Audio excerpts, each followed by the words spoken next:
Eto ngayon ang labanan. May 1 buwan tayong pagitan. Oo. Tanong, paano mo itatawid dito yan? Eto yung pagitan eh. Oo. 30 araw ang pinag-uusapan.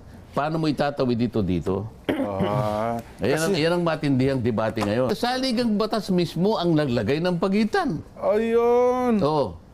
Basahin mo, Section 15, Article 6. Opo. Oo. Palagay mo si Escudero pa rin ang Senate President. O yan. Opo. Mr. President, Oo. parliamentary inquiry.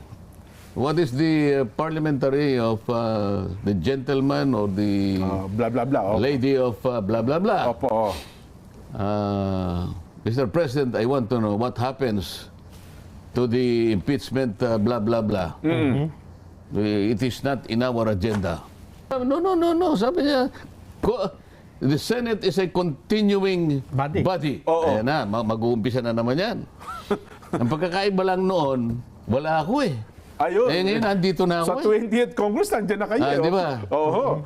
Ando na. O yan ang magiging senaryo ngayon. Ayun. So parang... Pipilitin nila ngayong itawid. Oho. Ngayon, tanong ko, isa lang na may paano mo itatawid? Oo nga, no? Sino ang magtatawid? Paano mo itatawid?